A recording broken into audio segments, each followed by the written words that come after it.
Communication and culture. Our cultural traditions and beliefs influence how we make sense of communication behavior. The definition of culture is the totality of learned, shared symbols, language, values, and norms that distinguish one group of people from another. Culture is a characteristic of people. Societies are groups of people who share the same culture. In groups are groups that we identify with, and out groups are groups we see as different from us. We see examples of this in social media, where the in groups are our friends and the out groups are the people we unfriend or block out of our social network.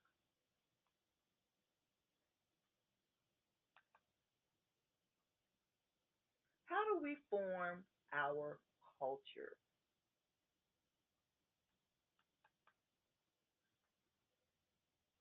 Many believe it's based on our ethnicity and our nationality. Ethnicity is people's perceptions of ancestry or heritage. Nationality is our status as a citizen of a particular country. But it's not based on either ethnicity or nationality. Rather, culture is learned. We acquire our culture by learning the traditions, the values, and language of the people who raised us. Inculturation, the process of acquiring a culture.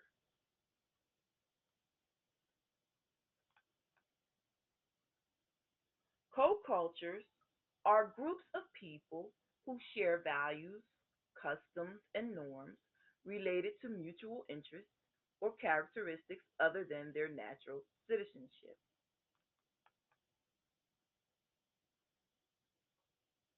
A co-culture differs in some way from the parent culture. Can you think of an example?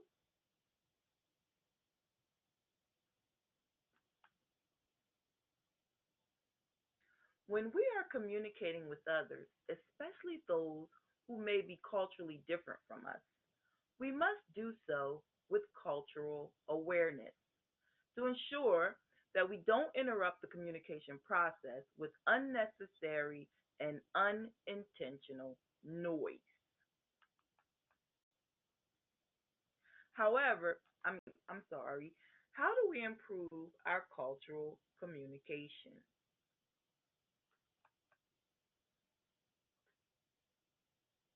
Number one, we need to be open minded about cultural differences. Number two, we need to be knowledgeable about cultural communication codes. And number three, we need to be flexible and respectable when communicating with people from other cultures.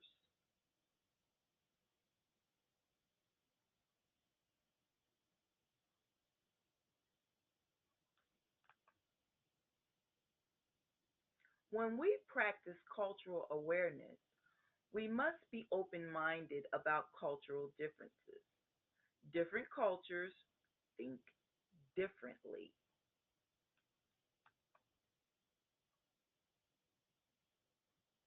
We want to avoid ethnocentrism, which is the tendency to see your own culture as superior to all others, but instead we want to use cultural relativism, which is the acceptance of other cultural groups as equal to value to your own. We want to move as far close to cultural relativism as we possibly can if we want to maintain relationships and communication with other individuals.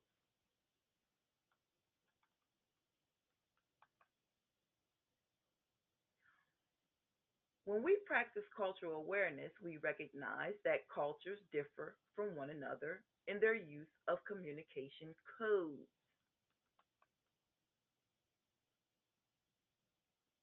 What are our communication codes? They are the verbal and nonverbal behaviors whose meanings are often understood only by the people from the same culture.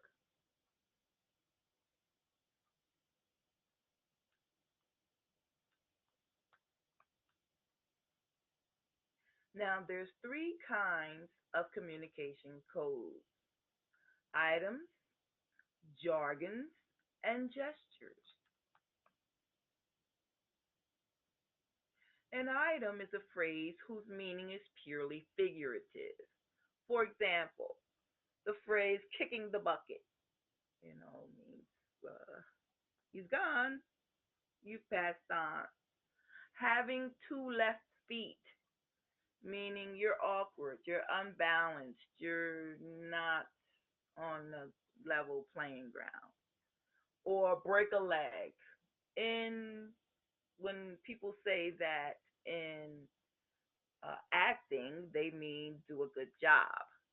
But it's bad luck to say do a good job, so we use figurative language like break a leg um, to kind of mean the same thing. Jargon is specific technical language understood by members of a co-culture, but not those outside of the co-culture. Code switch to ensure communication. What is code switch? That's when you shift between jargon and plain language so others understand. Gestures is number three of kinds of communication codes. Movements, usually the hand and the arm, that express ideas. So you want to be mindful that gestures can be different for different cultures. So don't always take what people do or how they express their ideas with their movements as a personal matter, especially if you know that the person comes from a different culture than yours. You want to always seek to understand other people's cultures and how they are similar and different from your own.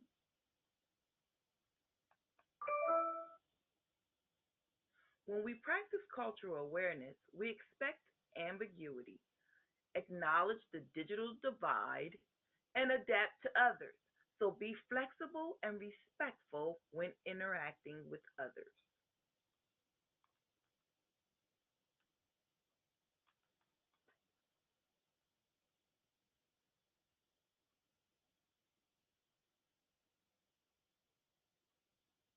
This concludes the lecture on culture and communication.